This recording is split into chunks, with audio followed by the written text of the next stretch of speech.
दिनांक 22/5/2026 रोजी मी शेख पाशाभाई सामाजिक कार्यकर्ता बिलोली तालुक्यातील मांजरा नदी घाटामध्ये शासकीय रेती घाटाच्या नावाखाली बेसुमार अवैध उपसा चालू असून मनुष्य मेल्यानं सुद्धा प्रशासनाला कशाही प्रकारचं देणं घेणं नाही. 16 मे रोजी अपघात झाला, त्या अपघाताची दखल नाही.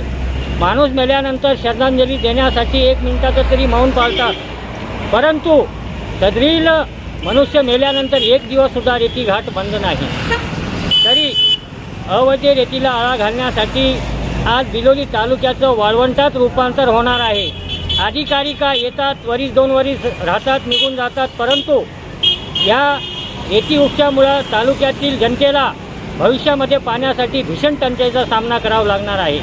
अंदाज समिती आली, स्पष्ट कठोर निर्देश देऊन गेली माननीय जिल्हाधिकारी साहेबांना की उपविभागीय अधिकारी व तहसीलदार यांच्यावर कठोर कारवाई करण्यात यावी म्हणून. तरीही आज अंदाज समितीच्या अहवालाचा कोण्या गुलदस्त्यामध्ये जाऊन बसली काहीच पत्ता नाही.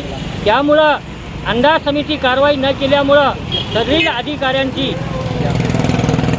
दादागिरी बळावलेली आहे, आत्मविश्वास बळावलेला आहे. आमचं कोणीही काही वाकडं करू शकत नाही.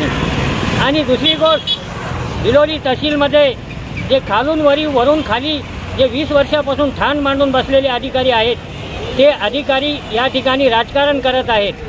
स्थानिक एक रेती माफिया असून आणि ते वरून खालून वरी करणारे जे अधिकारी आहेत, यांची मिलीभगत असल्यामुळं आज तालुक्याचं वाळवंटात रूपांतर होत आहे. तरी यासाठी माननीय जिल्हाधिकारी साहेब किंवा पोलीस अधीक्षक साहेब यांनी धाडसी कारवाई करून लोकशाही जिवंत आहे हे दाखवून द्यावं.